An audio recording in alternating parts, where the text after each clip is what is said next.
All right, so scaling a business. Once you've built the basic model, the idea is then to scale. Now, if I give you an example of this, I'm not sure if you got to ever watch the movie The Founder with Ray Kroc about McDonald's, where what Ray Kroc did is he literally found, the McDonald brothers built this amazing system, this amazing quick service restaurant system. And Ray Kroc found it and he said, I want to scale this business. He said, I want to put one on every street corner type thing.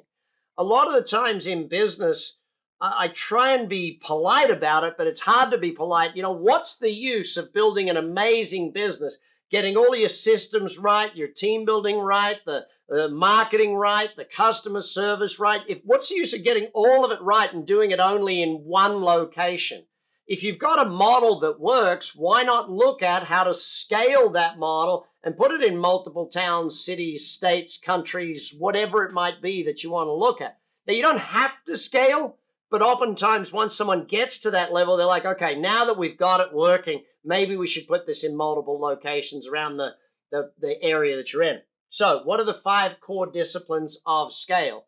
Discipline number 1 is strategy, okay? And what I do in my teaching with you is actually break strategy down into 4 core aspects. That of leverage, scalability, marketability, and opportunity.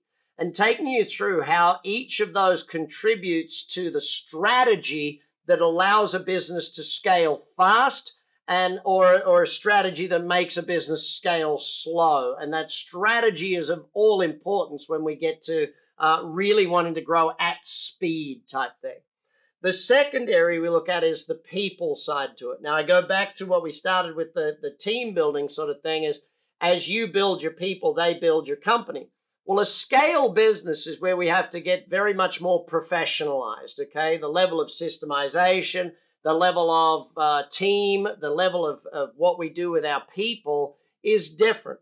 And to give you a simple example of this, where a company that is not at scale might need someone to be in charge of marketing, a company that's at scale might now need people to find new sites to open in, might now need people to find, thousands of people, not just tens of people type thing. So there's a distinct difference in the people side, or the discipline of the people, to get our business scaling.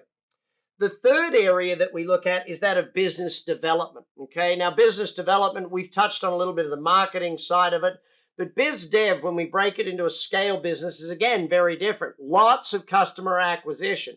So we break it into the marketing, the sales, and the customer experience. Okay, so looking at how does that marketing go on a massive customer acquisition if we're going to launch new sites or launch and open new territories or launch and open type thing. Then the sales, how do we train and discipline salespeople? A lot of what we see in scaling business today is how do we get the customer actually buying or being ready to buy just by the things they can read online or study online or watch and search about us. It's still clear to me today that about half of the customers out there in the world are literally at the point where they do not want to deal with humans to make a purchasing decision. It blows my mind, but that's where the world is going. They would rather be able to look it up, do their own research, and make their own buying decision. And if you're at scale, that's a very big, important part of it. And then that customer experience. How do you not only get new customers, but how do you lock them in to become lifers type thing? Fourth area is that of execution. So when we think about execution, this can come down to your planning. It can come down to your systemization, to your ops, to your management systems. All of these things are a part of a scale business's growth. And finally, the fifth point is where we talk about the mission.